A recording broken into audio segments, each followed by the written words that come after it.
Normally, I plan on streaming these TLDR live episodes around 3 p.m. Pacific time here in the Seattle area, if only to be standard. Of course, we make sure everybody knows when the next live video is going to be. We throw it out in our email newsletter on lockergnome.com. We post it to Twitter, Facebook, Google+, and beyond. You can see the annotation likely for the next live video, at least in the current live video.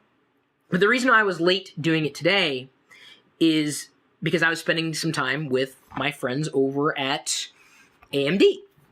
You may have heard of this company, kind of, it's an up-and-comer. I think they got a chance, right? They're doing some processors. They're doing some GPUs. Yeah, it's a company, ATI. I'm not sure. You've heard of ATI out there? Of course, I'm being a little sarcastic. AMD is a nice company that's been around for a long while, and enthusiasts certainly love AMD. So they invited me down to their office to take a look at some of the things that they were working on. And it was really kind of fun and interesting to have these conversations. I didn't realize that AMD had an office up here in the Seattle area. I guess it makes sense. They do a lot of work with Microsoft, specifically in conjunction with optimization of their drivers. So if you have problems with AMD's drivers or ATI drivers, I may know of someone who might be able to help. Probably going to point you to the forums. So when I was there, I finally had a chance to play with Windows 8. In person. I'd seen screenshots and videos. I'd seen someone walking around with a device before, but, couldn't really touch it because that would have been really weird to walk up to someone I didn't know and say, "Can I touch your tablet?" I'm not that creepy in real life, honestly. And if you ever see me in real life, if you ever meet me, don't ever ask to touch my devices. Just, it's not cool. But they let me touch their devices there, and AMD, it was like a playground. Oh my God. Oh, I had died and gone to APU heaven. So AMD has been working on optimizing their CPU and GPU in conjunction with one another to really unleash the power of the computer that you already have. And they're doing some good work in optimizing. So they talked about what was coming with Windows 8. And this was all, it was not a press junket. It was just, a couple guys just kind of hanging out and talking. And so I got to play with Windows 8. This happened at the same time that we had written an article today. Has Microsoft waited too long to join the tablet craze? And right there on the table, there were a couple of devices. One they had kind of put together. They jerry-rigged a monitor that had like a 30-point touch screen on it. It was a really good job. Actually. For a hack, it was beautiful. And then they had a classic a tablet experience, with each one of them running Windows 8. And I gotta tell you, the hardware wasn't necessarily optimized, but it was a generally smooth experience on an unoptimized build. So, and I'm talking specifically the Metro interface. Are you familiar with the Metro? So it's like the boxes that you likely see on Windows Phone 7s. Trust me, you'll see Windows splattered with the Metro interface. I had mentioned in recent videos about being concerned how Microsoft is approaching the tablet ecosystem. They're trying to shoehorn classic Windows into the new experience.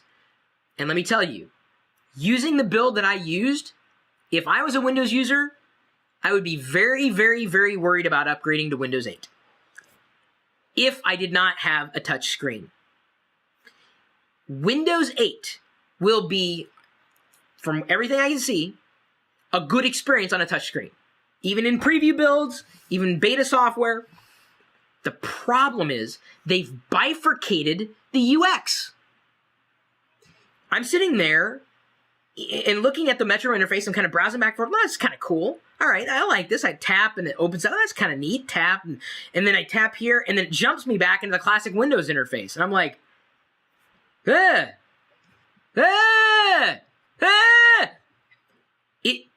difference to me, as clean as Aero is, A-E-R-O, that's the Windows 7 or the Windows Vista experience that you use to the UI, the Chrome, not Google Chrome, I mean the Chrome of the user interface in Windows. The equivalent of jumping from a Metro Touch experience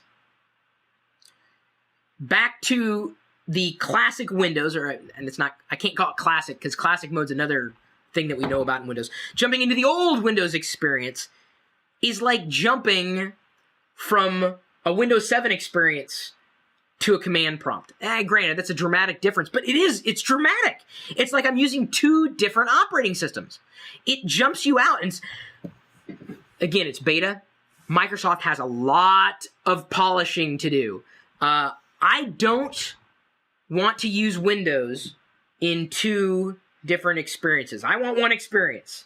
If I'm going to be using the Windows Metro UI, that's it. Period. I don't want to see the classic UI. I don't want it. And if I want to use the classic UI, I don't want to see the Metro UI. They're one or the other. And Microsoft, at this point, is trying to push both in your face. And unless they make that switch a possibility, like boot up in this mode or boot up in this mode, or operate in this mode or operate in this mode, I think, and I guess Forrester has released some research saying that there are very few people who want a Windows 8 tablet because of this experience. You can get mad at me. I'm not a developer. I'm not responsible for it. I'm suggesting to Microsoft that they not split those experiences within the same experience. They need to make them independent. That's how they need to split the experience. The classic Windows that you've known and loved, and the new touch-oriented Windows. But if you do not have a touch computer, something that allows you to touch on the screen, hopefully a nice screen, you are going to be frustrated with Metro. You are going to be frustrated with jumping back and forth. It's just not a good experience. So, we asked the question, has Microsoft waited too long to join the tablet craze? I don't think they've waited too long. I think there's still hope. Windows is a strong brand. They're doing their best to unify their Windows Phone 7 experience with the desktop experience. Metro's on the right path. I think they're doing the right thing with the App Store. But it might be a little too late in some respects. The iPad's doing quite well. I have, no need to get another tablet. I do want to try Windows 8 on a touchscreen computer. Would I want a Windows 8 tablet over, say, an Android tablet or an iPad? Not necessarily, because there's nothing I could do on that tablet experience that I couldn't do on something else at this point, for all intents and purposes. And I'm talking about general usage. Most people just use their computer, browse the web, maybe edit a couple photos. I'm not talking about gamers, okay? You guys are in a completely different class, and that's fine. And you're fine to... Chris, you have 3D hands, lol, says Hasamok. Thank you, I guess. Optimize. I don't know why. Either way, I think that it's going to be a tough row for Microsoft to hoe. It could be too late. They may be expensive. If Microsoft expects to sell a tablet PC over $500,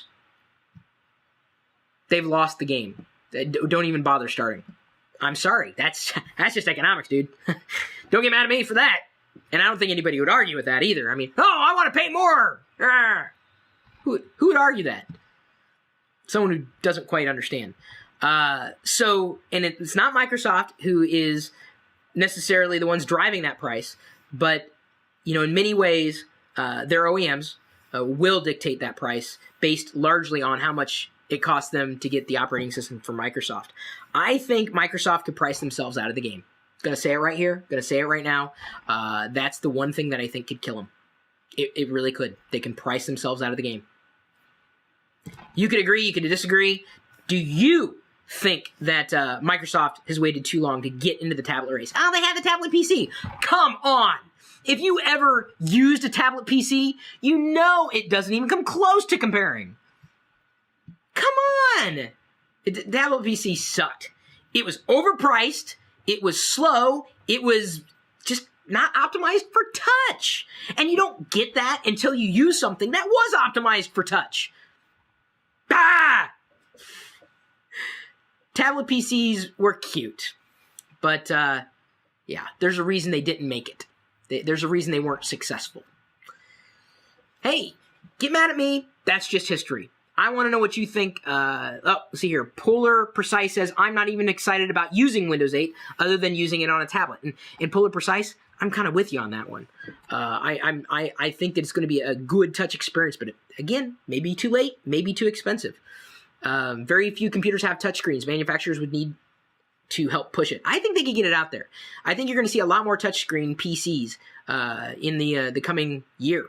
I think 2012 is going to be a big boon for touchscreen. We did a video on that yesterday, as a matter of fact.